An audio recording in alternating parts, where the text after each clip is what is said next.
is up, everybody? Welcome to the first video in a series of videos from Tokyo, Japan. If you guys are tuning in for the first time, we live in Okinawa, Japan, and we are visiting Tokyo for Tokyo Auto Salon. We have a couple days till Tokyo Auto Salon, but we have arrived and we are gonna find our Airbnb and get settled. Sorry, this is gonna be a little bit of a shaky camera until we get our stuff to the Airbnb and put it down. We're staying in a pretty awesome place right on the outskirts of Tokyo, pretty close to Tokyo Disney. Since we don't really have much going on for this video and we just got here and it's already around 5 o'clock at night, I figured I would make this video kind of a how-to travel through Tokyo video, some Tokyo travel tips. But first, let's get to the Airbnb and put our stuff down. All right, so before we get started with some of these Tokyo travel tips, our Airbnb actually didn't come through for us for the first time ever. He was supposed to leave the key in the mailbox, but accidentally forgot it. Luckily, he responded pretty quick, and he'll be here in about 10 minutes, he said. But for now, we're gonna sit down at this gyoza shop, eat some gyoza, some ramen, and some fried rice.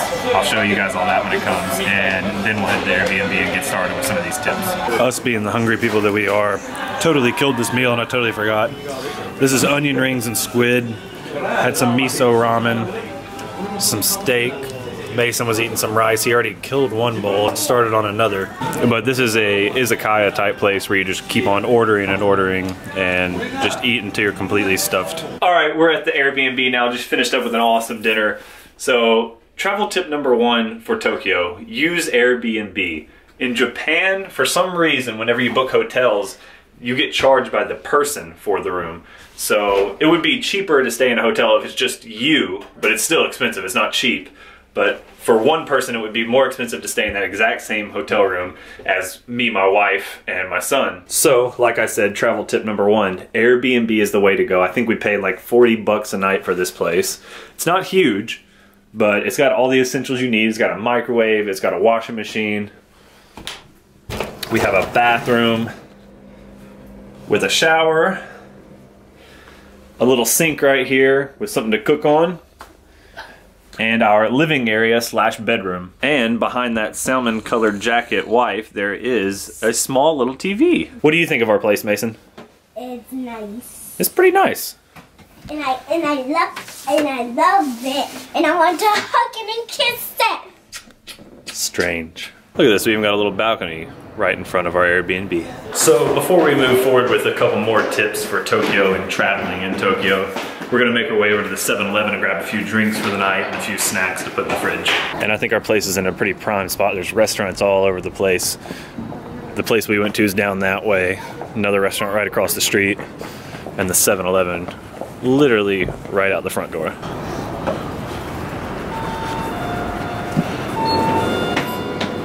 So one thing that they have here in Tokyo that we don't is the 7-Eleven. In Okinawa, there's no 7-Elevens. I think there might have used to been, and there's actually talk about 7-Elevens either going to Okinawa or coming back to Okinawa.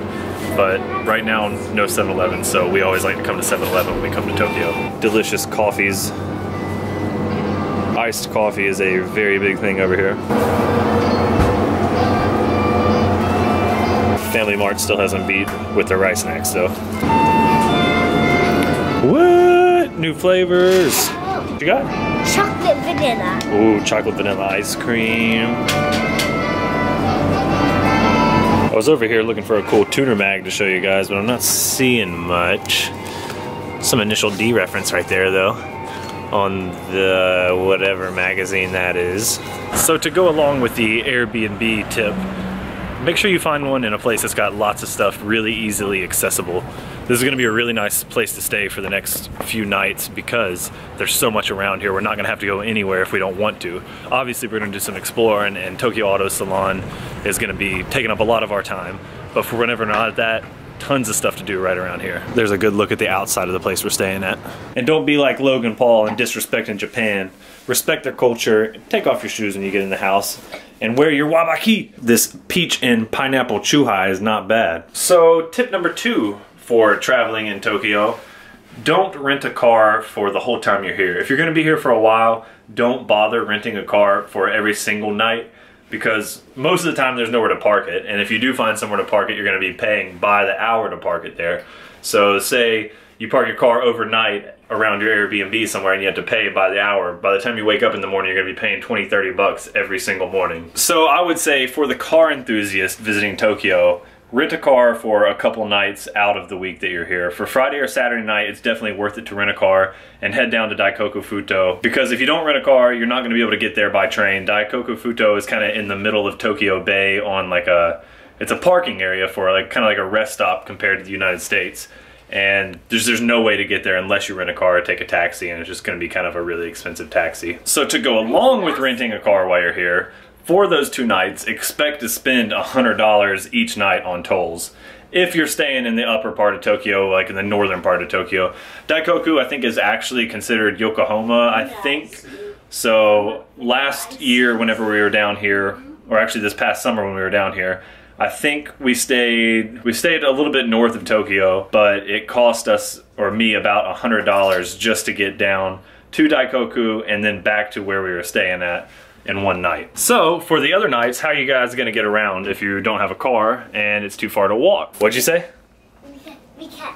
If we don't have a car, we're gonna take a train or a taxi. Exactly what Mason said. Which, in Tokyo, you're gonna be able to take a train pretty much anywhere for all the touristy areas. My tip for the train is to first, instead of buying tickets every time you try to go somewhere, get a Suica card. These right here you get by going to the machine that you see on your screen right now, and you can basically print one out right at the machine and charge it, put yen in however much you want to, and usually there's an English guide for everything, so it's pretty simple, and then it prints out this nice Suica card, and every time you run out of money on it, you can keep going back and recharging it and putting more yen on it. Basically what that allows you to do is it really frees up a lot of time, because if you don't have one of those cards, you have to buy a ticket every time you get on the train, and that takes up a lot of time, especially when you're in busy areas where other people are trying to use the ticket machine, and it's just a big pain in the butt. So I definitely recommend getting those Suica cards, and it'll really save a ton of time traveling around Tokyo. Another thing with using the trains in Tokyo, Apple Maps or Google Maps can be a big help. If you just put in where you're trying to go and then use public transit option, it'll tell you color-coded and everything what trains to get on and when they arrive and depart. One thing to watch out for though when you are using the maps is there are multiple trains that use the same track sometimes. So sometimes you'll see a limited express train, and if you're just trying to get to a certain station only a couple stations away, that might not necessarily work for you. So you gotta pay attention to where the limited express stops, because sometimes those limited express trains will only stop like 10 stations away, and if you're only trying to get a couple stations down, you want to make sure you use the local train. So for now, that's pretty much all the tips I can really think of. I'm sure there's more, and I'm sure as we continue this 2-week trip here in mainland, I'll have more tips for you, and I'll show you kind of how to use some of these things a little bit more. But since there wasn't much going on tonight, I feel like it was a good video just to give you guys a few tips if you ever do come to Tokyo and want to travel around. With that being said, the next videos are going to be super interesting. Tomorrow, we actually don't have too much planned. We're gonna explore our area a little bit, see what we can get into, see if there's any car meets. A lot of the car meets are on hush hush this year because last year the Fresh Tokyo car meet basically shut down all of downtown Tokyo. The police came out, the guys from Hardcore Tokyo, the Facebook page and everything they run, some of those people I think either got jail time or fined big money, so they're real quiet about it this year. I don't think they're hosting anything.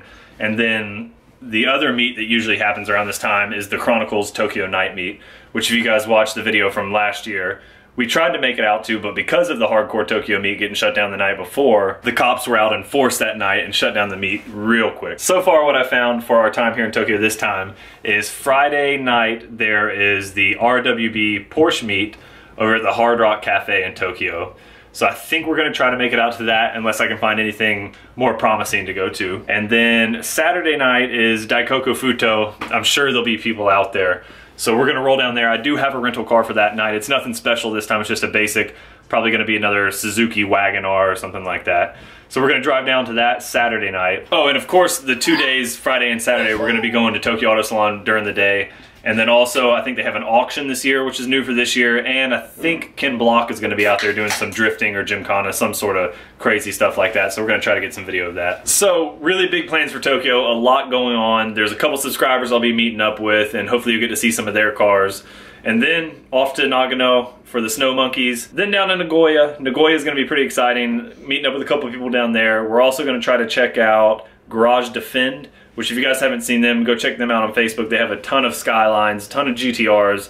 So we're gonna do probably a cars for sale in Japan, part, whatever the heck it is now, at Garage Defend. And then also in Nagoya is Liberty Walk. We might try to make it over there. And then we're also gonna go to Legoland for Mason. Tons of stuff. This trip is gonna have tons of video. I'm gonna be daily vlogging every single day.